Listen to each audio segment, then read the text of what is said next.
السلام علیکم ورحمۃ اللہ وبرکاتہ۔ الحمد للہ وحدہ والصلاة والسلام علی من لا نبی بعدہ وعلی آلہ والتابعین لهم بإحسان الی یوم الدین، اما بعد۔ محترم سامعین، ابھی سب سے پہلے جناب فضیلت الشیخ منیر حفظہ اللہ کا اردو میں خطاب ہوگا، پونے گھنٹے کا بیان ہوگا شیخ صاحب کا۔ اس کے بعد جن بھائیوں نے پابندی سے کلاس میں حصہ لیا ہے ان میں انعامات تقسیم کیے جائیں گے۔ تو وہ بھائی جو 4 دن سے کلاس میں شریک رہے ہیں، کلاس میں آنے والے ساتھی یہاں تشریف رکھیں، جو موجود نہیں ہوں گے اس کو انعام نہیں دیا جائے گا۔ تو بیان کے بعد ان میں انعامات تقسیم کیے جائیں گے۔ پھر انہی بھائیوں کے لیے ایک حوصلہ افزائی پروگرام ہے اگلے جمعے کو، ایک کل جمعہ ہے، اگلے جمعے کو ان کے لیے 2 پروگرام ہیں۔ ایک قبرستان کی زیارت، جمعے کو یہاں سے بس روانہ ہوگی مسجد محمد بن لادن سے، ان کو لیے جائیں گے جو اپنا نام لکھوائیں گے، سیٹ بک کرائیں گے ابھی سے۔ تو جمعے کی نماز پڑھ کر روانگی ہوگی قبرستان زیارت کے آداب، احکام، مسائل، میت کو دفنانے کے جو طریقے ہیں، قبروں کا جو مشاہدہ کرنے کے بعد حسینیہ میں استراحہ لیا ہوا ہے، وہاں جائیں گے۔ دوپہر کا کھانا مکتب کی طرف سے وہاں ہوگا۔ کھانے کے بعد عصر سے لے کر مغرب تک جو بھائی تیراکی جانتے ہیں وہ تیراکی کریں۔ وہاں حوض وغیرہ کرائے پر لیا ہوا ہے نہانے کے لیے، تیراکی کے لیے، لیکن وہ بھائی اپنے لیے مناسب کپڑے لیتے جائیں۔ عام قمیص، شلوار اور لنگی میں نہانے کی گنجائش نہیں ہے، چونکہ جب گیلا ہو جائے تو بے پردگی ہوتی ہے، تو اس کے لیے موٹا مناسب کپڑا لیتے جائیں بدلی کے لیے۔ تو عصر سے مغرب تک جو تیراکی کرنا چاہیں تیراکی کریں گے، جو فٹ بال وغیرہ کھیلنا چاہیں وہ ان کے لیے فٹ بال وغیرہ کا انتظام ہے، گراؤنڈ فٹ بال وغیرہ۔ اس مغرب سے لے کر عشاء تک کچھ احکام مسائل بیان کیے جائیں گے اور آپ کے جو سوالات ہیں ان کے جواب دیے جائیں گے۔ اور وہاں پہنچنے سے کہ واپس آنے تک ٹھنڈے مشروبات بھی ہوں گے، چائے کا بھی انتظام وغیرہ ہوگا، کیک بسکٹ وغیرہ کا بھی۔ تو عشاء کے قریب کھانا کھا کے یہاں واپس آپ کو چھوڑ دیں گے۔ تو ان کے لیے ترجیح ہے وہ بھائی جو کلاس میں آتے رہیں، اگر ان میں سے کوئی سیٹ وغیرہ بچ جائیں، کم ہو جائیں، تو پھر دوسرے بھی احتیاطی طور پر نام لکھوا سکتے ہیں۔ تو ابھی پروگرام کے آخر میں نام لکھوانا ہوگا، اپنا نام، مکمل نام اقامے کے حساب سے، اور فون نمبر، موبائل نمبر جس پر آپ سے رابطہ ہو سکیں۔ تو اب میں بغیر کسی مقدمہ تمہید کے دعوت سخن دوں گا جناب فضیلت الشیخ منیر حفظہ اللہ کو کہ آپ تشریف لائیں اور اپنے خیالات کا اظہار فرمائیں۔ السلام علیکم ورحمۃ اللہ وبرکاتہ۔ السلام علیکم ورحمۃ اللہ وبرکاتہ۔ ان الحمد للہ والصلاة والسلام علی رسول اللہ، اللہم صلی وسلم عبدک و نبیک محمد صلی اللہ علیہ وسلم۔ اعوذ باللہ من الشیطان الرجیم۔ وَلِلَّهِ الْعِزَّةُ وَلِرَسُولِهِ وَلِلْمُؤْمِنِينَ وَلَكِنَّ الْمُنَافِقِينَ لَا يَفْقَهُونَ۔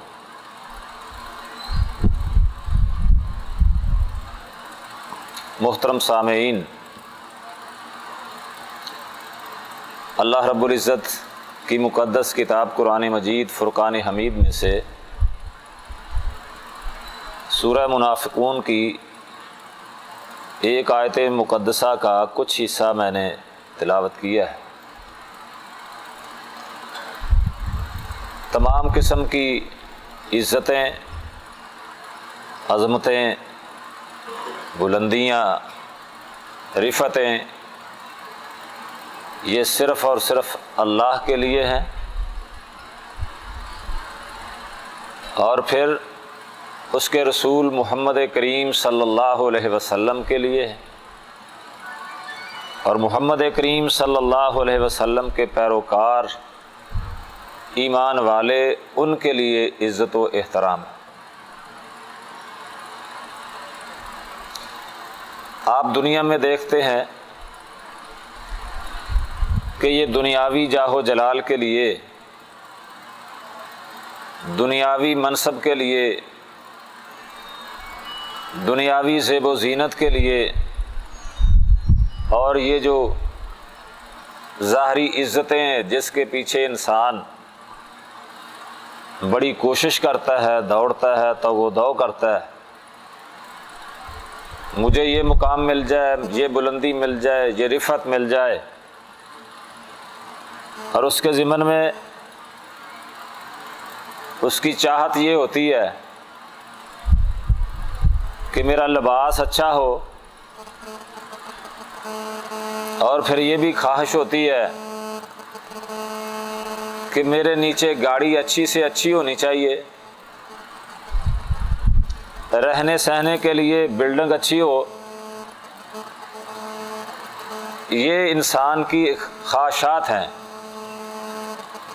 اور ماحول اور معاشرے میں میرا ایک مقام اور مرتبہ ہو، تو اس کے حصول کے لیے انسان بڑی تگ و دو کرتا ہے، محنت کرتا ہے، کوشش کرتا ہے، اپنے آبائی وطن کو چھوڑ کر دوسرے ممالک کا سفر کرتا ہے تاکہ اپنے ماحول میں میرا مقام ہو، مرتبہ ہو۔ اگر تو یہ چیزیں دین کے دائرے میں رہ کر ہوں، اگر یہ چیزیں دین کے دائرے میں رہ کر ہوں، یہ خواہشات، اچھا لباس، اچھی گاڑی، اچھی رہائش، دیگر اس طرح کی چیزیں دین کے دائرے میں رہ کر ہوں، تو پھر اچھا ہے، بہتر ہے۔ تو اگر یہ چیزیں دین کے دائرے سے باہر ہیں، دین نام کی چیز نہیں ہے، تو پھر میرے بھائیوں یہ قارون سے بھی بدتر ہے،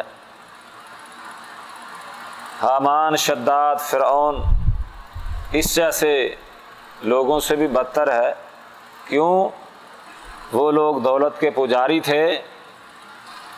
اب اللہ رب العزت کے پاک پیغمبر محمد کریم صلی اللہ علیہ وسلم کو اس قسم کے بڑے بڑے لوگوں نے یہ کہا کہ آپ ہماری مجلس میں بیٹھا کریں، آپ ان مزدور قسم کے لوگوں میں بیٹھتے ہیں، غرباء میں بیٹھتے ہیں، مساکین میں بیٹھتے ہیں، تو آپ کی یہ شایان شان نہیں ہے، آپ بڑے لوگوں میں بیٹھا کریں۔ پیارے پیغمبر جناب محمد الرسول اللہ صلی اللہ علیہ وسلم نے ان کی باتیں سنی اور جی چاہا کہ چلو ان کی مجلس اور رکھ لیتے ہیں، یہ جو غرباء ہیں، صحابہ رضوان اللہ علیہ مجمعین، ایمان والے، ان کی اور مجلس رکھ لیتے ہیں۔ اللہ رب العزت نے اب دیکھیں، صرف خیالات کی تھوڑی تبدیلی ہوئی ہے، ابھی عملی جامہ نہیں پہنایا۔ اللہ رب العزت نے فوراً جبریل امین علیہ السلام کو بھیجا، فرمایا میرے پیغمبر محمد کریم صلی اللہ علیہ وسلم کو جا کر کہہ دیں کہ آپ ان کی اس درخواست کو رد کر دیں، ٹھکرا دیں۔ یہ جو اپنے آپ کو عزت والے سمجھتے ہیں اور جو اللہ اور اس کے رسول محمد کریم صلی اللہ علیہ وسلم کی مجلس کو اختیار کرنے والے ہیں، ان کو یہ حقیر سمجھتے ہیں تو فرمایا میرے پیغمبر صلی اللہ علیہ وسلم کو جا کر کہہ دیں وَلَا تَطْرُدِ الَّذِينَ يَدْعُونَ رَبَّهُمْ بِالْغَدَاةِ وَالْعَشِيِّ يُرِيدُونَ وَجْهَهُ، آپ ان لوگوں کو اپنی مجلس سے دور نہ کریں۔ کون سے لوگ؟ جو دن رات صبح و شام اللہ کی یاد میں مصروف رہتے ہیں، اس کے ذکر و اذکار میں مصروف رہتے ہیں، نماز کا وقت ہو گیا، نماز کی ادائیگی کے لیے اپنے کام چھوڑ کر آ رہے ہیں، کہیں قرآن مجید کی تلاوت ہو رہی ہے، کہیں نفل و نوافل پڑھے جا رہے ہیں، دیگر دینی امور میں وہ آگے بڑھے ہوئے ہیں، تو آپ ان کی خوشنودی کے لیے ان کو پیچھے کیوں دھکیل رہے ہیں؟ ایسے سمجھیے کہ جو پودا آپ نے لگایا ہے اور وہ پودا پھل دینے کے جب قابل ہو تو پھر ایک کسان وہ پودا لگانے والا اس کی زیادہ حفاظت کرتا ہے بنسبت اس پودے کے جس کو ابھی آپ کاشت کر رہے ہیں، آج کاشت کر رہے ہیں۔ ممکن ہے کہ وہ پودا جس کو آج لگایا جا رہا ہے وہ پھل آور ہو یا نہ ہو، لیکن اس کے مقابلے میں وہ پودا جو تناور ہو چکا ہے، پھل دینے کے قابل ہے، اس کی حفاظت زیادہ کی جاتی ہے۔ اور آپ علماء سے سنتے ہوں گے پیارے نبی صلی اللہ علیہ وسلم کی مجلس میں اس طرح سیدنا عبداللہ بن ام مکتوم رضی اللہ تعالیٰ عنہ وہ بھی بیٹھے ہیں۔ تو اس طرح وہ قریش مکہ نے، اب میرے لیے بھی یہ بہت بڑی سعادت کی بات ہے کہ میرے جیسا ناچیز عاجز آدمی اب اس پاک سرزمین میں، یہ اس کا فضل ہے، اللہ کا فضل ہے کہ جس نے مجھے آپ جیسے عظیم لوگوں کے سامنے چند باتیں کرنے کی توفیق عطا فرمائی۔ اور میرے لیے یہ بھی بڑی اعزاز کی بات ہے کہ میں اپنے استاد محترم فضیلت الشیخ عبد الرحمن سلفی صاحب ان کی موجودگی میں چند گزارشات کر رہا ہوں۔ تو اللہ کے پاک نبی صلی اللہ علیہ وسلم کو انہوں نے کہا کہ یہ نابینا آدمی آ گیا ہے، تو ہم بھی ادھر بیٹھے ہیں، یہ بھی آپ کی مجلس میں ہو، تو یہ ہمارے لیے چیز پسند نہیں ہے۔ آپ نے یہی کہا کہ چلو ٹھیک ہے، اس کو کہہ دیتے ہیں، لیکن اللہ نے کیا فرمایا؟ عبس وتولی ان جاءہ الاعمی وما یدریک لعلہ یزکی۔ اس نابینے آدمی کے آنے پہ آپ کی پیشانی مبارک پہ کچھ سلوٹیں آ گئی ہیں، ایسے جب آدمی کرتا ہے تو یار نہ ہی آتا تو بہتر تھا۔ آپ کو معلوم نہیں ہے کہ جس کو ابھی آپ خوش آمدید کہنے والے ہیں وہ سیدھا ہو یا نہ ہو، دائرہ اسلام میں آئے یا نہ آئے، یہ تو دائرہ اسلام میں آ چکے ہیں، لہذا ان کی حفاظت کرنا یہ بہت ضروری ہے۔ اور قرآن مجید نے دوسرے مقام پر ارشاد فرمایا سورہ الکہف میں وَاصْبِرْ نَفْسَكَ مَعَ الَّذِينَ يَدْعُونَ رَبَّهُمْ بِالْغَدَاةِ وَالْعَشِيِّ يُرِيدُونَ وَجْهَهُ۔ آپ اپنے آپ کو ایسے لوگوں کے ساتھ روکے رکھیں، آپ اپنے آپ کو ان کے ساتھ مانوس رکھیں جو اللہ رب العزت کو دن رات اس کی یاد میں مصروف رہتے ہیں۔ تو یہ آیات مقدسہ ہمیں اس بات کی طرف دعوت دیتی ہیں کہ عزت یہ ساری کی ساری اللہ کی، اس کے رسول کی، اور جو رسول کے پیروکار ہیں، رسول کے کہنے پہ اللہ رب العزت کی فرمانبرداری میں اپنا وقت گزارتے ہیں، اصل عزت ان کی ہے۔ اب دیکھیں میرے بھائیوں، ہم نے اپنے وطن کو چھوڑا، دور دراز کا سفر طے کیا، سمندروں کو پار کر کے ہم ادھر آئے، کس لیے؟ اپنے بیوی بچوں کی روزی کے لیے۔ ایسی ہے نا، ان کے اخراجات کے لیے، تو اگر اس کے ساتھ ساتھ ہم ایک ہے حقوق اللہ، ایک ہے حقوق العباد، تو یہ دونوں ساتھ ساتھ چلے تو پھر بات بنتی ہے۔ اب اللہ کا حق ہے تو اس کو ادا کیا جائے، بندوں کا حق ہے تو اس کو ادا کیا جائے۔ پیارے نبی صلی اللہ علیہ وسلم نے ارشاد فرمایا تم پہ تمہارے اہل و عیال کا بھی حق ہے، تم پہ تمہارے مہمان کا بھی حق ہے، اللہ کا حق، اس کے رسول کا حق، مہمان کا حق، حتیٰ کہ آپ صلی اللہ علیہ وسلم نے ارشاد فرمایا تمہارے جسم کا بھی تم پہ حق ہے، تمہارے جسم کا بھی تم پہ حق ہے۔ ایک آدمی ساری رات مثلا وہ قیام کرتا ہے، جاگتا رہتا ہے، تو صبح پھر اس کی طبیعت ناساز ہوگی، اس لیے فرمایا اس کا بھی حق ہے، اگر اس کا حق آپ اس کو نہیں دیتے تو آپ دوسرے دن کے لیے تیار نہیں ہو سکیں گے۔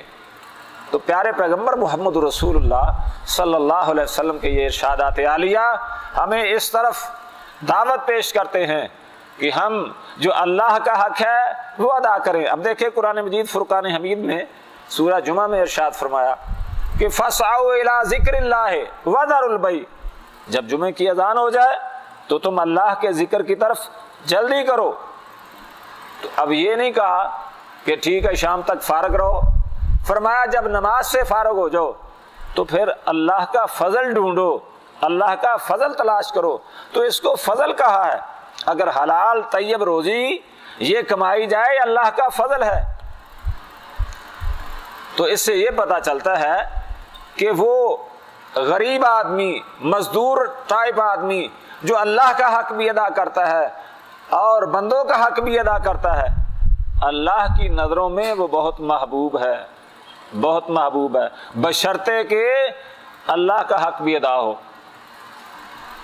کیسے پیارے نبی صلی اللہ علیہ وسلم نے ارشاد فرمایا، آپ صلی اللہ علیہ وسلم کا دیہاتی ماحول میں ایک دوست کہہ لیں، نام ان کا تھا ظاہر بن حرام۔ دیہاتی ماحول سے جب شہر میں آتے، مکہ المکرمہ میں وہ آتے تو آپ صلی اللہ علیہ وسلم کو کوئی نہ کوئی چیز بطور ہدیہ تحفے کے عنایت کرتے۔ تو کان نبی صلی اللہ علیہ وسلم یحبہ، آپ صلی اللہ علیہ وسلم بھی اس سے بڑی عقیدت رکھتے، پیار کرتے، محبت کرتے۔ ہوا یہ کہ ایک دن وہ مکہ المکرمہ میں اس پاک سرزمین میں وہ مزدور ٹائپ آدمی آیا اور اپنا مال فروخت کر رہا ہے، سامان بیچ رہا ہے۔ تو نبی اکرم صلی اللہ علیہ وسلم اس طرح پیچھے سے ہو کر نا ذرا ہاتھوں پہ ہاتھ، آنکھوں پہ ہاتھ رکھ لیے۔ اب ظاہر کو پتہ نہیں کہ میری آنکھوں پہ ہاتھ کس نے رکھے ہیں، تو کیا کہتا ہے، ارسلنی، ہاں ارسلنی، مجھے چھوڑ دیجئے، جس نے ہاتھ رکھے ہیں وہ مجھے چھوڑ دے۔ اب پتہ نہیں کہ یہ ہاتھ محمد کریم صلی اللہ علیہ وسلم کے۔ جب آپ صلی اللہ علیہ وسلم نے تھوڑا سا ہاتھ نرم کیا تو ایسے پیچھے کی طرف جب اس نے دیکھا کہ یہ تو دو جہانوں کے سردار محمد کریم صلی اللہ علیہ وسلم ہے، تو اب پھر وہ پیچھے کی طرف ہونے لگا کہ میری کمر محمد کریم صلی اللہ علیہ وسلم کے سینہ اطہر کے ساتھ لگ جائے۔ اب آپ صلی اللہ علیہ وسلم کا یہ پیارا انداز، آپ فرماتے ہیں من یشتری الغلام، وہ کوئی ہے بھائی اس غلام کو خریدنے والا، میں اس کو بیچتا ہوں۔ یہ ہے مزاح، خوش طبی۔ من یشتری، کون خریدے گا کس کو؟ اس غلام کو۔ جب یہ بات ظاہر نے سنی تو عرض کرنے لگا، حضور اذن، اگر آپ مجھے فروخت کریں گے تو پھر آپ کو نقصان ہوگا۔ وہ کیسے بھائی؟ وہ اس لیے حدیث میں آتا ہے کانا دمیمن، وہ بہت سیاہ فام آدمی تھا۔ تو میری قیمت آپ کو کون دے گا اتنی؟ جب یہ الفاظ پیغمبر خدا صلی اللہ علیہ وسلم نے اس کی زبان سے سنے تو آپ نے ارشاد فرمایا انت لیس بقاصد، آپ اللہ کی نظروں میں حقیر نہیں ہیں، اللہ کی نظروں میں آپ کا بہت مقام ہے، بہت مقام ہے۔ اب یہ آپ اللہ کی نظروں میں حقیر نہیں ہے، یہ کس نے مہر لگائی ہے؟ یہ محمد رسول اللہ صلی اللہ علیہ وسلم نے ان کو ان کا مقام اور مرتبہ بتایا ہے۔ تو یہ کس صورت میں ہے؟ جس وقت انسان کے پاس ایمان ہو، اس کے پلڑے میں ایمان جیسی دولت ہو، بنیاد مضبوط ہو۔ جب بنیاد مضبوط ہو تو پھر جتنی مرضی منزلیں آپ اوپر تعمیر کر لے۔ تو گویا کہ پیغمبر خدا صلی اللہ علیہ وسلم نے ارشاد فرمایا آپ اللہ کی نظروں میں بہت محبوب اور پیارے ہیں۔ تو یہ کس لیے ہے؟ اس لیے کہ اللہ رب العزت نے ارشاد فرمایا وَاصْبِرْ نَفْسَكَ مَعَ الَّذِينَ يَدْعُونَ رَبَّهُمْ بِالْغَدَاةِ وَالْعَشِيِّ يُرِيدُونَ وَجْهَهُ، ان کی منشا طلب اور تمنا یہ ہے کہ ہمارا اللہ ہم سے راضی ہو جائے۔ اور یہ جو آیت مقدسہ ہے کن کے بارے میں نازل ہوئی؟ صحابی رسول صلی اللہ علیہ وسلم بیان کرتے ہیں، حضرت بلال ہیں، عمار ہیں، عبداللہ بن مسعود ہیں، دیگر چند صحابہ، یہ غربا صحابہ، ان کے بارے میں نازل ہوئی۔ بلکہ ایک دن ایسے ہوا سیدنا عبداللہ بن مسعود رضی اللہ تعالی عنہ وہ درخت پہ چڑھے ہیں اور مسواک اتارنے کی کوشش کر رہے ہیں۔ ہوا کے تیز جھونکے جب آئے تو جسم ان کا ذرا اوپر والا حصہ وزنی ہوگا، نیچے والا حصہ یہ پنڈلیاں یہ کمزور ہیں، تو باقی جو دوست احباب تھے نا وہ ہنسنے لگ گئے۔ عبداللہ بن مسعود رضی اللہ تعالی عنہ کی پنڈلیوں کو دیکھ کر کہ اب تیز ہوا کے جھونکے آ رہے ہیں تو ہلنے لگے۔ تو باقی دوست احباب ساتھی صحابہ وہ اس بات پہ ہنسنے لگے۔ تو پیارے پیغمبر محمد کریم صلی اللہ علیہ وسلم نے ارشاد فرمایا آپ کس بات پہ ہنس رہے ہیں؟ کس بات پہ ہنس رہے ہیں؟ اس لیے عرض کیا حضور اس لیے ہم ہنسے ہیں عبداللہ کی باریک باریک پنڈلیوں کو دیکھ کر۔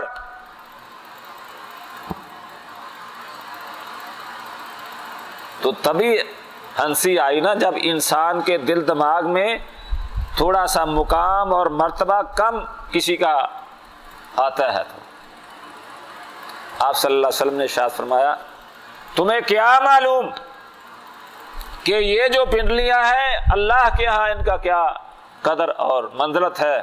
فرمایا یہ دونوں احد پہاڑ سے بھی زیادہ وزنی۔ اللہ اکبر اللہ۔ پیارے پیغمبر محمد رسول اللہ صلی اللہ علیہ وسلم نے ارشاد فرمایا ان لوگوں کو حقیر نہیں جانو۔ یہ عظمت کب ملی؟ جب ایمان پلڑے میں موجود ہے۔ اگر ایمان نہیں تو تصویر کا دوسرا رخ بھی دیکھ لیں۔ پیارے پیغمبر محمد رسول اللہ صلی اللہ علیہ وسلم کی اعزاء میں سے، آپ کی قبیلے میں سے بڑے بڑے اپنے دور کے نامی گرامی لوگ، اب ان کے بارے میں قرآن مجید کیا کہہ رہا ہے؟ ذرا اس بات کو سامنے رکھیں۔ آپ صلی اللہ علیہ وسلم نے جب دعوت پیش کی تھی یہ کوہ صفا پہ، اللہ اکبر اللہ، تو کیا کہا تھا آپ نے؟ ایک بات کہی قولوا لا الہ الا اللہ، قولوا لا الہ الا اللہ، ایک اللہ کی توحید کو اپنا لو۔ جب یہ بات کہی پیارے نبی صلی اللہ علیہ وسلم نے، آپ جو اپنے قریبی رشتہ دار ہیں وہ بھی ہیں، بیگانے بھی ہیں، قریش بھی ہیں، بنو ہاشم بھی ہیں، دیگر قبائل کے لوگ افراد بھی ہیں. تو اب سب سے پہلے کون تھا جس نے آپ صلی اللہ علیہ وسلم کے متعلق اپنی زبان کو کھولا؟ وہ کون ہے؟ وہ آپ صلی اللہ علیہ وسلم کا ہی چچا تھا، سگا چچا. کیا ہے نام؟ ابو لہب. تو کیا کہا؟ تب اللہ کا یا محمد صلی اللہ علیہ وسلم لہذا جماعتنا سائر اليوم. یہ ایک بات ہمیں سنانے کے لیے سارا دن اسی طرح آپ نے ہمیں روکے رکھا ہے، یہی بات سمجھانے کے لیے. تو اب اندازہ کریں آپ صلی اللہ علیہ وسلم کو کتنا دکھ ہوا ہوگا جب انسان کا اپنا قریبی عزیز وہ کوئی بات کرتا ہے نا جس پہ اعتماد ہو تو اس کی تکلیف زیادہ ہوتی ہے کہ تو نے یہ کیا کیا. تو اللہ رب العزت نے اپنے پیارے نبی صلی اللہ علیہ وسلم کی عظمت کو دوبالا کرتے ہوئے فرمایا آپ گھبرائیں نہیں. آپ کو اس نے یہ الفاظ بولے ہیں کہ آپ تباہ و برباد ہو جائیں، آپ کا نام و نشان مٹ جائے دنیا سے. تو اب دیکھ لیں کسی کے کہنے سے تو نہیں مٹتا. یہ جو رونقیں نظر آ رہی ہیں ہمیں ہر طرف، یہ صبر کا صلہ ہے. یہ صبر کا صلہ ہے کہ نبی اکرم صلی اللہ علیہ وسلم کو جو ایذائیں ان لوگوں نے دی. فرمایا اللہ رب العزت نے تبت یدا ابی لہب وتب ما اغنی عنہ مالہ وما کسب. اس کے دونوں ہاتھ شل ہو جائیں، ٹوٹ جائیں. تو مفسرین رحمہ اللہ نے ذکر کیا ٹوٹنے سے مراد یہ نہیں کہ ویسے ہی ٹوٹ گئے تھے ادھر، یعنی جو اس کا جاہ و جلال تھا، جو اس کا ماحول میں مقام اور مرتبہ تھا، وہ سرداری قسم کا نظام اب وہ ختم ہو چکا ہے. اب محمد کریم صلی اللہ علیہ وسلم کی عظمت کا پھریرا اس کائنات میں لہرا جا رہا ہے. تو وہ کس قبیلے سے تعلق ہے؟ نبی صلی اللہ علیہ وسلم کے خاندان سے. لیکن اس کو کیوں اتنی وعید سنائی گئی؟ اس لیے کہ اس کے پلڑے میں ایمان نہیں ہے. آپ نے ایمان کی دعوت دی، توحید کی دعوت دی، لیکن اس نے توحید کو قبول نہیں کیا. اور تصویر کا دوسرا رخ اس کے مقابلے میں دیکھ لیں سیدنا بلال رضی اللہ تعالیٰ عنہ. ابو لہب تو اسی لیے کہتے ہیں کہ رنگ بہت خوبصورت شعلے مارتا ہے. تو بلال جیسے ابھی میں نے وہ حدیث بیان کی ہے کہ ظاہر بن حرام کانا دمیمن، سیاہ فام آدمی. تو ادھر بھی کیا ہے؟ بلال نقش و نگار چہرے کے وہ موٹے موٹے ہیں. تو اللہ کی نظروں میں تو بڑے پیارے ہیں. کیوں؟ اس لیے کہ ایمان موجود ہے، بنیاد صحیح ہے، نیت صحیح ہے. اگر نیت درست نہ ہو تو آدمی کتنے بڑے اعمال کرتا رہے وہ مچھر کے پر کے برابر بھی اس کی قیمت نہیں ہے. اب آپ دیکھ رہے ہیں جس ماحول میں آپ رہتے ہیں، مثلا یہ پنکھے چل رہے ہیں تو یہ کس کے گرد گھوم رہا ہے؟ محور کے گرد. وہ جو اس کا راڈ ہے جس کے گرد یہ گھوم رہا ہے، اگر ٹیڑھا ہو تو یہ چلے گا، اگر چلا بھی تو یہ ہوا نہیں دے گا صحیح. کیوں؟ اسی سے ہی ہمیں سمجھنا ہے کہ اگر وہ بالکل سیدھا ہو، درست ہو تو یہ پنکھا ہمیں ہوا دے گا. اگر وہ درست نہ ہو، اس کے پر درست نہ ہو، چلے گا تو صحیح لیکن ہوا نہیں دے گا. اسی لیے فرمایا یہ جو نیت کا محور ہے یہ بھی درست ہونا چاہیے. نیت کا محور بھی درست ہونا چاہیے. جو ہم اعمال کرتے ہیں ان اعمال سے پہلے نیت کی سمت درست ہونی چاہیے. اب ہم قبلے کی طرف نماز پڑھتے ہیں تو یہ سمت ہمیں معلوم ہے کہ اس طرف ہمارا قبلہ ہے، ہم اس طرف منہ کر کے نماز پڑھتے ہیں توجہ کے ساتھ. دین ہمیں توجہ بتلاتا ہے. اگر توجہ نہ ہو تو پھر کیا ہے؟ بیکار ہے کام۔ اس لیے میرے بھائیوں، جیسے آپ ادھر کمپنی میں اپنی دنیاوی اغراض کے لیے کام کرتے ہیں، یہ دیکھیں اللہ کا فضل ہے کہ ہم اللہ اور اس کے رسول محمد کریم صلی اللہ علیہ وسلم کی باتیں کر رہے ہیں۔ پیارے نبی صلی اللہ علیہ وسلم نے فرمایا ہے کہ فرشتوں کو اللہ تعالیٰ بھیجتے ہیں کہ دیکھو کہیں روئے زمین میں، تو آ کر پھر کیا بتاتے ہیں کہ یا اللہ تیرے بندے تیرا ذکر سن رہے تھے۔ اللہ کی انوار کی بارش ہوتی ہے۔ تو کہنے کا مقصد یہ ہے کہ کبھی انسان یہ نہ سوچے کہ فلاں وہ اتنا، آج کل مصیبت یہ ہے کہ ہمیں یہ ہوس لیے ڈوبے جا رہی ہے کہ وہ تو مجھ سے آگے گزر گیا، اس نے 10 منزلہ مکان بنا لیا، دوسرے نے 20 بنا لیا، تیسرے نے اس سے بھی زیادہ کر لیا، تو میں ادھر ابھی کچے مکان میں ہوں۔ تو پھر اس کے لیے انسان کوشش کرتا ہے، جائز ناجائز طریقے استعمال کرتا ہے۔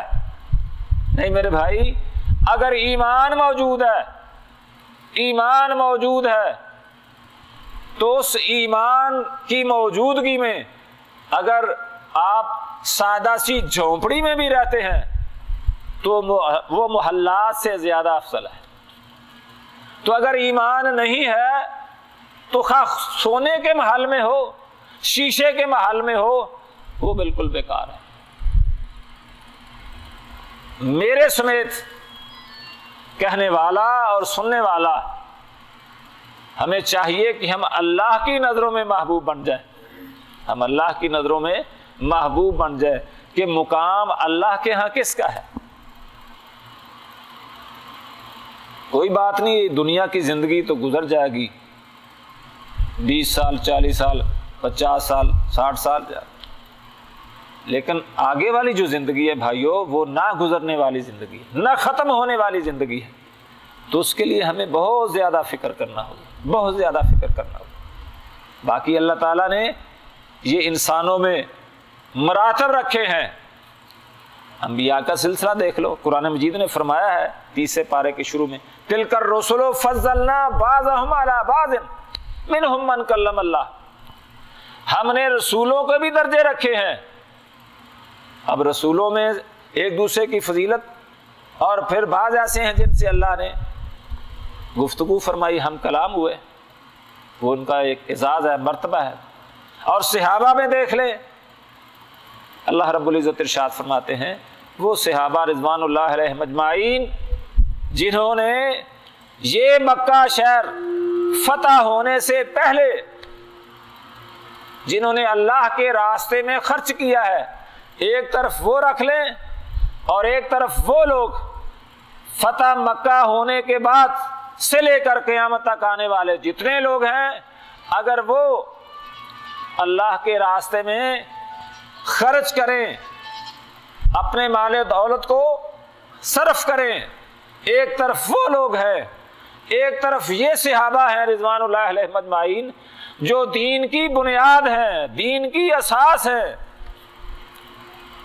اب کیا ہے، سارا دن مزدوری ہو رہی ہے تو 2 سا جو کہ یا کم و بیش وہ ملتے ہیں مزدوری کے، تو اس میں سے آدھا اللہ کے راستے میں خرچ کر دیتے ہیں۔ تو جو کہنے والے ہیں، یعنی جنہوں نے اسلام کا لبادہ اوڑھ رکھا ہے، اندر سے اسلام قبول نہیں کیا، یہ جو دل ہے نا، دل یہ گھنٹی بجا دیتا ہے کہ یہ کام جو میں کر رہا ہوں یہ غلط ہے، یہ گھنٹی بجا دیتا ہے۔ انہوں نے کیا کہا؟ انہوں نے کہا یہ دیکھیں، یہ 1 سیر 2 سیر جو اللہ کے راستے میں دے رہے ہیں، اس سے بھلا دین کی کیا خدمت ہوگی؟ تو جنہوں نے بہت زیادہ مال خرچ کیا، ان کی سخاوت بھی آپ سنتے ہیں علماء سے، سیدنا عثمان ذی النورین رضی اللہ تعالیٰ عنہ، عبد الرحمن بن عوف رضی اللہ تعالیٰ عنہ، بہت مالدار ہیں، انہوں نے اسی حساب سے خرچ کیا ہے۔ تو وہ دوسرے کہنے والے اس طرف ہو گیا کہ دیکھیں یہ جو خرچ کر رہے ہیں یہ تو دکھلاوے کے لیے کر رہے ہیں، ریاکاری کے لیے خرچ کر رہے ہیں. لیکن فرمایا ایسے نہیں، اللہ کی رضا کے لیے وہ غریب ہو، امیر ہو، شاہ ہو، گدا ہو، جو بھی خرچ کرتا ہے، خواہ وہ اپنے مال و دولت خرچ کرتا ہے، اپنی ذہنی صلاحیتیں اسلام کی ترویج کے لیے خرچ کرتا ہے، اللہ کے ہاں وہ بڑا مقبول ہے، بڑا پیارا ہے. فرمایا تم اس کی عظمت کو کیا جانتے؟ اگر یہ 2 سیر جو وہ مزدوری پہ لیتا ہے تو ان میں سے 1 سیر اپنے بچوں کے لیے لے جاتا ہے اور 1 اللہ کے راستے میں دے دیتے، تو اس کی بہت بڑی عظمت ہے. ان آیات بینات سے اور پیارے نبی صلی اللہ علیہ وسلم کے ارشادات عالیہ سے ہمیں جو سبق ملتا ہے کہ ہمیں دونوں سمتیں دیکھنا ہوگی، حقوق اللہ کا بھی خیال رکھنا ہوگا اور حقوق العباد کا بھی خیال رکھنا ہوگا. بعض دفعہ ہوتا ہے اگر کسی بھائی کو کہے نا کہ یار بھائی نماز پڑھا کریں، آپ اس مقدس شہر میں آئے ہیں، آپ کے لیے بڑی سعادت مندی ہے، تو بعض کہہ دیتے ہیں بھائی وہ جی بچوں کے لیے حلال طیب روزی کمانا بھی تو عین عبادت ہے. شاید ادھر لوگ کہتے ہیں یا نہیں، ہمارے ہاں تو کہتے ہیں عین عبادت ہے، بچوں کی روزی کا فکر عین عبادت ہے. ہاں ٹھیک ہے، تو یہ جس اللہ نے تجھ پہ 5 نمازیں فرض کی ہیں یہ عبادت نہیں ہے؟ میرے بھائیوں، پیارے نبی صلی اللہ علیہ وسلم نے ارشاد فرمایا 2 خصلتیں 2 عادتیں ایسی ہیں، ہے تو بڑی ہلکی پھلکی، اگر انسان اس کو اپنا لے تو بہت فائدہ ہے. وہ کیا؟ فرمایا 5 نمازیں پڑھتا ہے، 5 نمازیں پڑھے، ہر نماز کے بعد آپ ذکر اذکار کرتے ہیں نا، سبحان اللہ، الحمدللہ، اللہ اکبر. ایک تو جو معروف آپ کرتے ہیں دستور کے مطابق 33 مرتبہ سبحان اللہ، 33 مرتبہ الحمدللہ اور 34 مرتبہ اللہ اکبر، ٹوٹل 100 ہو گیا. ایک حدیث مبارکہ میں آتا ہے کہ ہر نماز کے بعد 10 مرتبہ سبحان اللہ، 10 مرتبہ الحمدللہ، 10 مرتبہ اللہ اکبر. یہ کتنی 30 ہوگی؟ فرمایا زبان پہ یہ 30 کلمات ہیں. زبان پہ کتنے ہیں؟ یہ 30 ہے. ایک نماز کے 30 تو 5 کے ساتھ اس کو ضرب دیں تو پھر کتنی بن جائے گی؟ 150، 150. فرمایا زبان پہ یہ 150 کلمہ ہے، لیکن جب اس کو ترازو میں رکھا جائے گا، جب اس کا وزن کیا جائے گا تو پھر یہ 150 نہیں ہے، پھر یہ 1500 ہے، 1500. یہ عظمت کس چیز کی ہے؟ وَلِلَّهِ الْعِزَّةُ وَلِرَسُولِهِ وَلِلْمُؤْمِنِينَ. سبحان اللہ، اللہ کی پاکی بیان ہو رہی ہے. الحمدللہ، تمام قسم کی تعریفات اللہ کے لیے ہیں. اللہ کی بڑائی بیان کرتا ہے آدمی، اللہ اکبر، یا اللہ تو اس سے بڑا کوئی ہے ہی نہیں ہے. فرمایا ایک عادت تو یہ ہے کہ 5 نمازیں پڑھے، نمازوں کے بعد یہ ذکر، اور ایک عادت یہ ہے کہ جب رات کو انسان سونے لگے تو سونے سے پہلے 33 مرتبہ سبحان اللہ، 33 مرتبہ الحمدللہ، 34 مرتبہ اللہ اکبر، اور یہ 100 دفعہ ہو گیا. تو جب اس کو 10 کے ساتھ ضرب دی جائے تو پھر یہ کتنا ہوگا؟ 1000. یہ نیکی رات کی ہو گئی، 1500 دن کی ہوگی تو کتنی؟ 2500. آپ صلی اللہ علیہ وسلم نے فرمایا مجھے یہ بتاؤ آپ میں سے کون ایسا ہے جو روزانہ 2500 گناہ کرتا ہو؟ میرے شیخ محترم تشریف فرما ہے، نسائی کی روایت ہے کہ کون ہے جو روزانہ 2500 گناہ کرتا ہو؟ تو مطلب کیا تھا کہ یہ مفت کی نیکیاں ہیں، ان کو حاصل کرو۔ جب آپ صلی اللہ علیہ وسلم نے یہ فرمایا نا تو صحابہ میں سے بعض کہنے لگے حضور یہ اتنا سستا کام ہے، بہت یعنی اس میں پھر آسانی ہوگی، پھر تو ہم بہت زیادہ نیکیاں کما لیں گے۔ آپ نے فرمایا دوسری بات بھی سنو، جس وقت مؤذن اذان کہتا ہے نا تو شیطان پھر بھاگتا ہے۔ اللہ کی توحید سے اس کو اتنی الرجی ہے، بھاگتا ہے۔ کتنا بھاگتا ہے؟ فرمایا بھاگتے بھاگتے اس کی ہوا خارج ہو جاتی ہے۔ اگر آپ کسی کو یہ حدیث مبارکہ سنائے، کہا کہ جی کبھی سنی تو نہیں، تو سنی نہیں تو نے اس کو دیکھا ہے بھائی؟ ایک حدیث مبارکہ میں یہ آتا ہے کہ شیطان تمہارے جسم میں اس طرح گردش کرتا ہے جس طرح یہ نالیوں میں رگوں میں خون گردش کرتا ہے۔ تو اب خون کے گردش کی کس کو محسوس ہو رہی ہے؟ ادھر خون دوڑ رہا ہے جس طرح گاڑی چل رہی ہے، محسوس ہوتا ہے؟ نہیں ہوتا۔ ایک حدیث مبارکہ میں آتا ہے کہ اگر آدمی صبح اٹھ کر وہ نماز کی تیاری نہیں کرتا تو شیطان اس کے کانوں میں پیشاب کر دیتا ہے۔ تو دین سے دور جو لوگ ہیں بعض دفعہ کہ جی کان تو خشک ہیں، گیلے تو نہیں ہوئے۔ اگر آپ کے کان خشک ہیں تو شیطان آپ کو نظر کب آیا ہے؟ لیکن ان چیزوں پہ ہمارا ایمان ہے۔ یؤمنون بالغیب، ایمان والوں کی اللہ نے صفتیں بیان کی ہے سورۃ بقرہ کی ابتدا میں، ذالک الکتاب لا ریب فیہ ھدی للمتقین الذین یؤمنون بالغیب ویقیمون الصلاۃ۔ وہ ایمان والے جو غیب پہ۔ اب ہمیں کس نے بتایا ہے؟ یہ محمد رسول اللہ صلی اللہ علیہ وسلم نے ہمیں بتایا ہے کہ جس وقت اذان ہوتی ہے وہ بھاگتا ہے، بہت دور چلا جاتا ہے۔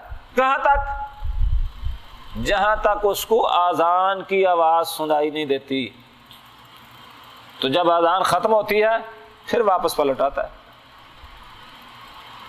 اب وہ حی علی الصلاۃ حی علی الفلاح مؤذن کہہ رہا ہے آؤ کامیابی کی طرف، آؤ نماز کی طرف، تو وہ پھر واپس آتا ہے نہ بالکل نہیں جانا۔ کیوں بھائی؟ وہ تیرا تو فلاں کام پڑا ہوا ہے، ابھی چولہے پہ ہنڈیا ہے، فلاں چیز ہے، فلاں چیز ہے، یہ تو خراب ہو جائے گی، چلو بعد میں پڑھ لیں گے۔ اس قسم کے وسواس ڈالتا ہے۔ تو فرمایا جب تکبیر ہو جاتی ہے، تکبیر ہوتی ہے تو پھر بھاگتا ہے، جب تکبیر مکمل ہو جاتی ہے پھر آ جاتا ہے اور پھر یہاں وصف سے ڈالتا ہے۔ بعض ساتھی پوچھتے ہیں جی ہمیں وصف سے بڑے آتے ہیں۔ ہمارے شیخ عبد القادر روپڑی رحمہ اللہ نور اللہ مرقدہ، وہ فرمایا کرتے تھے چور وہیں پہ آتا ہے جہاں کچھ ہو، چور وہیں پہ آتا ہے جہاں کچھ مال ہو۔ اس لیے یہ وصف سو کا آنا کوئی ایسی بات نہیں ہے، وصف سے آتے ہیں، آئے تو ادھر پھر کہ ہم تجھ پہ تھوکتے ہیں، ہم اپنے اللہ کی طرف متوجہ۔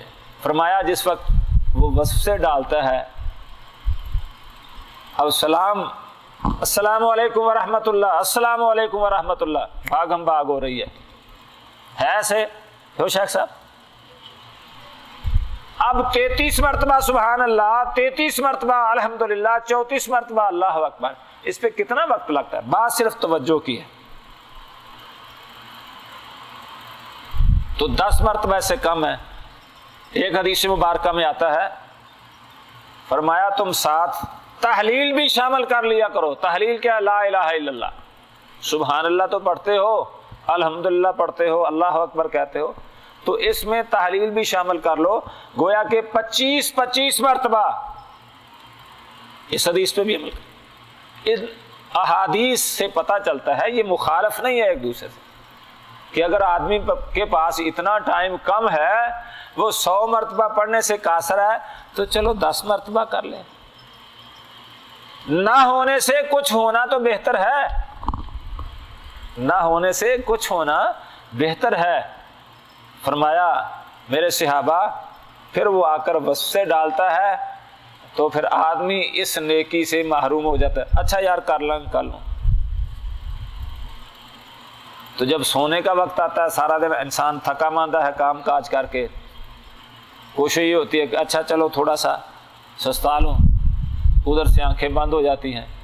تو یہ رات کا عمل بھی گیا, دن کا عمل بھی گیا. فرمایا اسی طرح وہ تمہاری دشمنی پہ اترا ہوا ہے, اس نے بہت لمبی چھٹی لی ہوئی ہے.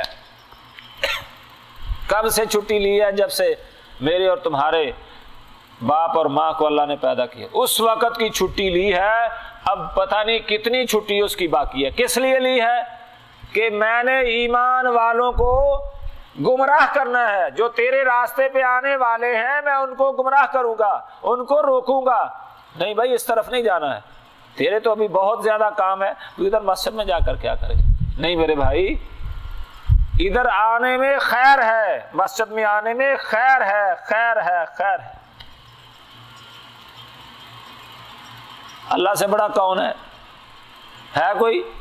ہم سب کا ایمان ہے اللہ سب سے بڑا ہے, اللہ سب سے بڑا ہے. جب سب سے بڑا وہ ہے تو تمام قدرتوں کا مالک وہی ہے. تو پھر میرے بھائیوں اس کا دروازہ کھٹکھٹائیں. تو جو سب سے بڑا ہے اس کا دروازہ کھٹکھٹانے کی بجائے پہلے ہم سب سے نچلے کا دروازہ کھٹکھٹاتے ہیں, بعد میں جا کر بڑے کا کھٹکھٹاتے ہیں. تو کیا اس کو غیرت نہیں آئے گی؟ مثلا آج ہی مجھے ایک میرے دوست نے پوچھا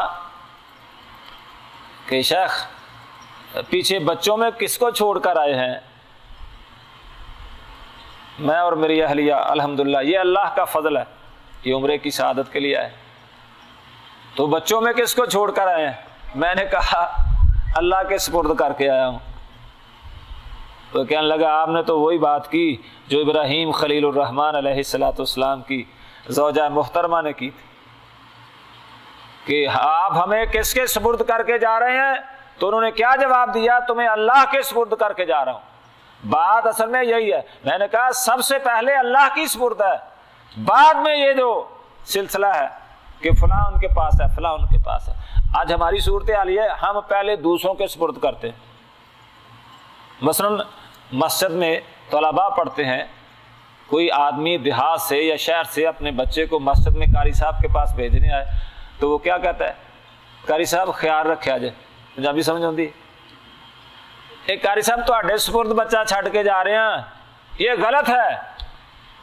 وہ قاری صاحب تو اپنے نہیں بیچارہ سنبھال سکتا, تو آپ کے کتنے سنبھالے گا؟ سب سے پہلے اللہ کے سپرد ہے, وہ اللہ ہی حفاظت کرنے والا ہے ہر کی. اس کے بعد قاری صاحب نے تو ان کی تربیت کرنی ہے. اس لیے میرے بھائیوں مجھے اور آپ کو اپنے اللہ کا عاجز بندہ بن کر رہنا ہوگا.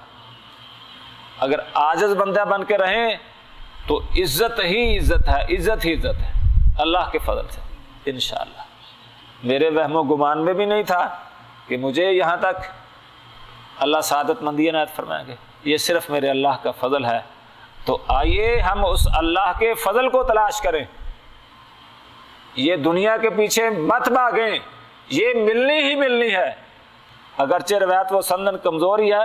فرمایا دنیا جیفتن و طالبها کلاب, دنیا تو ایک مردار کی حیثیت ہے اور اس کو چاہنے والے یعنی جب دین سے ہٹ کر چاہنے والے ہوں گے, چاہنے والے ایسے ہیں جیسے ایسے سمجھ لیں کہ وہ کتے بھاگے پھر رہے ہیں. تو آئیے دین کے ساتھ ساتھ اپنی دنیا کو تلاش کریں. جیسے قرآن مجید فرقان حمید نے فرمایا نماز کی طرف آؤ, نماز سے فارغ ہوئے ہو اللہ کا فضل تلاش کرو, اپنے بچوں کی روزی تلاش کرو. اگر یہ چیزیں اس طرح ہوگی تو پھر اللہ کے ہاں بڑی عظمت ہے, اللہ کے ہاں بڑی عظمت ہے. اپنے آپ کو حقیر نہیں سمجھے. آپ کے پاس ایمان موجود ہے, ایمان کے ساتھ ساتھ یہ نیکیاں موجود ہیں تو اللہ کے ہاں بڑی عظمت ہے. اللہ کے حضور دعا ہے کہ اللہ پاک مجھے آپ کو اپنا عاجز بندہ بنائے. اللہ تعالی ہمیں تکبر سے محفوظ فرمائے, اللہ اسلام کو سربلند فرمائے, اللہ ہر قسم کی پریشانیوں سے نجات عنایت فرمائے. اللہ تعالی اپنے فضل و احسان سے جو بیمار ہیں اللہ ان کو شفائے عاجلہ کاملہ نافعہ عطا فرمائے. اقول قولی ھذا واستغفر اللہ لی ولسائر المسلمین۔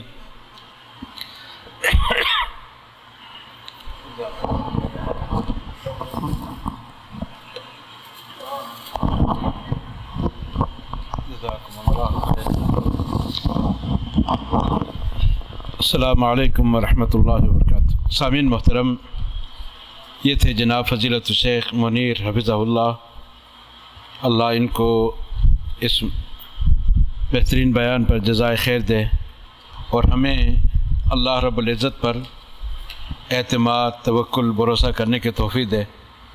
محترم سامعین، کچھ لوگوں کی تدبیریں ہوتی ہیں، کچھ اللہ کے فیصلے ہوتے ہیں۔ آج پروگرام تھا قاری عبد الرحیم کلیم صاحب کا، تو وہ کسی مجبوری کی وجہ سے مدینہ چلے گئے ہیں، تو اللہ نے ان کا بدل ان کو عطا کیا۔ دوسرا جو پروگرام انعامات کے تقسیم کا ابھی تک فون جاری ہے، جدہ سے آیا ہے مغرب سے پہلے، ابھی تک وہ حرم کے ارد گرد بٹکے ہوئے پھر رہا ہے۔ تو وما تشاءون الا ان شاء اللہ، شاید اس میں کوئی خیر بہتری ہو، تو اس پر اللہ نے زندگی دی تو انشاءاللہ جو آپ کے نصیب میں ہے مل جائیں گے، تو پھر کسی پروگرام میں انشاءاللہ ان کو تقسیم کریں گے۔ وہ کسی بندے کے ساتھ بھیجا ہے، مکتبہ دارالسلام والوں سے منگایا تھا، تو راستے کا پتہ نہیں چل رہا، وہ کہہ رہے کہ آدھا گھنٹہ 1 گھنٹہ اور لگے گا یہاں پہنچنے میں، اس کان پہنچنے میں۔ تو بہرحال اللہ اس میں کوئی بہتری کرے۔ تو باقی اس کے بعد دوسرا جو پروگرام ہے، جو بھائی یہ تقسیم کریں تھوڑا،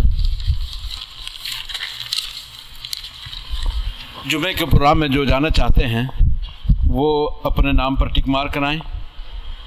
اس کے علاوہ جو بھائی پابندی سے کلاس میں آتے رہیں، نام لکھوائے ہیں، وہ اپنے نام کے ساتھ موبائل نمبر بھی لکھوائیں، تاکہ آپ پر کو میسج بھیجے جائیں اس نمبر پر۔ خاص کر اگر واٹس ایپ نمبر ہے تو وہ لکھیں، واٹس ایپ والے، اس پر میسج آیا کرے گا انشاءاللہ دینی معلومات وغیرہ سے متعلق۔ تو باقی انعامات ہمارے پاس محفوظ ہیں۔ تو اگلے جمعے کو، کل نہیں، اگلے جمعے کو پکنک کا پروگرام ہے۔ جمعہ کی نماز سنا کہ آپ تقریباً محمد بن لادن میں پڑھتے ہیں، تو وہاں گاڑی آئے گی، جمعہ پڑھ کر وہاں سے روانگی ہوگی قبرستان کی زیارت کے بعد استراحہ حسینیہ میں، وہاں کھانے کا انتظام ہوگا مکتب کی طرف سے، اور اس کے بعد مغرب سے عشاء تک، عصر سے مغرب تک کچھ کھیلنے والے کھیلیں گے، تیراکی کرنے والے تیراکی کریں گے، اور مغرب سے عشاء تک کچھ دینی پروگرام وغیرہ ہوگا۔ اگر آپ کے ذہن میں کوئی سوالات وغیرہ ہے ان کے جوابات دیے جائیں گے، کچھ انعامی پروگرام وغیرہ، سوال جواب اور مختصر بیان ہوگا، اور عشاء کے قریب کھانا کھا کے واپس آپ کو یہاں چھوڑ دیا جائے گا۔ تو جو ساتھی اس میں جانا چاہتے ہیں، شریک ہونا چاہتے ہیں، ترجیح ہے کلاس میں آنے والوں کے لیے۔ ان کے بعد اگر کوئی سیٹ وغیرہ بچ جائے، کم ہو جائیں، تو دوسرے بھی نام لکھوا سکتے ہیں۔ تو اس کے لیے انشاءاللہ یہ بہت دلچسپ پروگرام ہے۔ کچھ ساتھی پہلے بھی گئے ہیں، ان کی رغبت ہوتی ہے، بلکہ ہمارے سعودی بھائی وغیرہ تو فی کس اس طرح کے پروگرام وغیرہ سنیں تو وہ ہزار کے جمع کرا کے چلے جاتے ہیں، لیکن چونکہ ابھی پروگرام سے متعارف نہیں ہیں تو شاید کچھ ساتھی جانے نہ جانے میں تردد وغیرہ کریں، لیکن وہ ساتھی نام لکھوائیں جن کا اقامہ ہو یا ان کے پاس پیپر وغیرہ لکھا ہوا ہو، جن کے لیے امنی طور پر کوئی مشکلہ نہ ہو۔ تو اللہ رب العزت سے دعا ہے کہ وہ ہمیں نیک اعمال کی توفیق دے اور بدعمالیوں سے بچنے کی توفیق دے۔ اللہ سب کی حاضری سننا سنانا قبول منظور فرمائے۔ اللہ شیخ صاحب کی زیارت حرمین قبول فرمائے۔ اللہ جو بھی زیارت حرمین سے محروم ہیں، ہر مسلمان کو اس دولت اور نعمت سے مالا مال فرمائے۔ ہر کسی کی ایک تمنا آرزو ہے، اہل ایمان وہ چاہتے ہیں کہ ہم اللہ کے گھر کو دیکھیں، جنت کے پتھر کو دیکھیں، زمزم کا پانی پئیں. دیکھیں دنیا کے کونے کونے میں جا کے ایک قطرہ ہوتا ہے, اس میں کئی لیٹر ملا کر نام کا ہی رہ جاتا ہے, بلکہ لیکن اس کو بربرکت سمجھتے ہیں. اور آپ بھی ہیں جو شاید مہینے میں بھی نہ پینے والے بھی ہیں. یہ سب سے بابرکت نعمت کی چیز زمزم کا پانی ہے, جو کائنات میں کہیں اور نہیں ہے. باقی سب کچھ مل جائے گا. یہ نعمت ہے, اس کی قدر کریں. اور اس کے بارے میں رسول اللہ کا فرمان ہے, جب بھی زمزم پئیں کوکھیں بھر کر پئیں. یہ جو پسلیاں ہیں نا, یہ درمیان بھی بھر جائیں. یہ مسلمان اور منافق کی پہچان ہے. جو منافق ہے وہ تھوڑا بہت پینے پر گزارا کر لیتا ہے, اور جو مسلمان ہے وہ کوکھیں بھر کر پئیں, بس ہو جائیں, جی بھر کر پئیں. اور جس عظیم مقصد کے لیے, نیک نیتی کے لیے آپ اس کو استعمال کریں گے, وہ پورا ہوگا. رسول اللہ کا فرمان ہے, طعام طعم و شفاء سقم. یہ کھانے کا متبادل بھی ہے اور دوائی اور علاج بھی ہے. جناب حذیفہ بن یمان رضی اللہ عنہ, تقریباً یہی صحابی ہیں, ایک مہینے تک انہوں نے کھانے نام کی چیز چکھا نہیں. زمزم کے سوا ان کو کچھ بھی نہیں ملا پورا مہینہ. جب یہ نکلے تھے اسلام کی جستجو کے لیے تلاش میں, تو چلتے چلتے یہاں تک پہنچ گئے, مکہ تک. تو یہاں اس جستجو میں تھا کہ آپ تک رسائی ہو, رسول تک. تو کرتے کرتے کرتے جب آپ سے ملاقات ہوئی تو آپ نے ان سے پوچھا کتنا عرصے سے ہو یہاں. انہوں نے کہا کہ مہینے سے ہوں. تو کھانے کا کہتے کہ اللہ کے رسول زمزم کے سوا علاوہ کسی چیز کو چکھا بھی نہیں. آج کل کی یہ ریسٹورنٹ, کفتیریا, بوفیا, ہوٹل, یہ بقالہ, جنرل اسٹور, یہ چیزیں تو تھا ہی نہیں. اور وہ آئے بھی چوری چھپے ہوئے ہیں, کافروں مشرکوں سے بچا کے رسول تک پہنچنا چاہتے تھے. تو کس کے پاس کہیں گے جی. تو مہینہ بھر زمزم ہی پیا ہے اور صحت مند تندرست ہے. اور کتنے ایسے لا علاج بیمار ہیں جن کو ڈاکٹروں نے جواب دیا, وہ بعد میں جب سارے دروازے کھٹکھٹا کے سب سے مایوس ہو کر آزمانے کے بعد پھر اللہ کی طرف رجوع کرتا ہے, جبکہ سب سے پہلے اللہ کے در کی طرف رجوع کرنی چاہیے, اللہ سے پر امید ہوگا.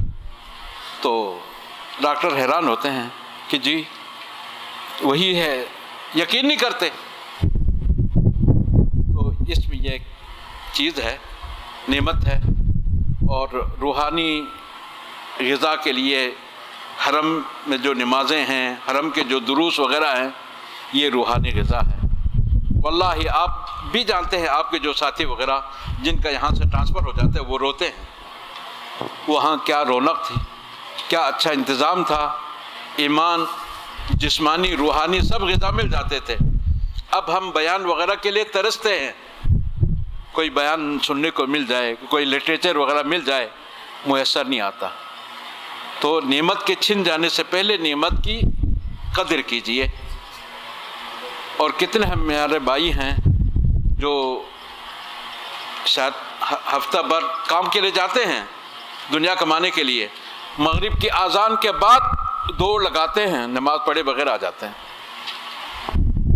اللہ حاضر قیاس دیگر نمازوں میں بھی, اور جمعہ کے لیے بھی ہم نہیں جاتے.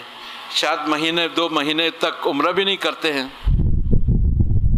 نہیں میرے بھائیوں, عمرہ کریں, بار بار کریں, لیکن رش کے دنوں کے علاوہ باقی دنوں میں کریں. افسوس کی بات ہے 27ویں رمضان کو عمرہ کریں گے, 29ویں کو ختم قرآن کے دن کریں گے, عید کے دن کریں گے, رش پر رش بڑھانے کے لیے. نہ وہ صحیح طریقے سے عمرہ کر پاتے ہیں, نہ وہ عبادت کر پاتے ہیں, خود بھی اور دوسروں کو بھی ستاتے ہیں. آپ یہاں ہیں, ان اوقات میں, دنوں میں عمرہ کریں جن دنوں میں عمرہ بند ہوتا ہے, رش کم ہو, اور جب رش ہو تو ان کے لیے موقع دیں. جو زندگی بھر میں ایک دفعہ آتے ہیں, واللہ آتے ہیں, اب تک توفیق نہیں ملی, ترستے ترستے روپیہ جمع کر کے پہنچتے ہیں بڑھاپے میں، مایوسی کو عمر کو پہنچ کر جی برتا نہیں، اسی طرح آنسو بہاتے ہوئے واپس چلے جاتے ہیں۔ تو اللہ نے آپ کو یہاں آپ کی روزی کے بھی بندوبست کر رکھا ہے، تو اس موقع کو غنیمت سمجھتے ہوئے موقع سے فائدہ اٹھائیں، اور خاص کر یہاں کے جو دروس لٹریچر وغیرہ ہے یہ آپ کے لیے بھی روحانی غذا ہے، اور آپ کے مولوی صاحب محلے کے جو خطیب امام وغیرہ ہیں ان تک پہنچانا آپ کی ذمہ داری ہے۔ تو اللہ آپ کا میرا حامی ہوگا، ناصر ہوگا، اللہ سب کی حاضری سننا سنانا قبول فرمائے۔ تو یہ اپنا نمبر وغیرہ لکھوا کر یہاں اسکیم کے کون ساتھی ہے جو ساتھیوں سے یہ پیپر لے کے رکھیں۔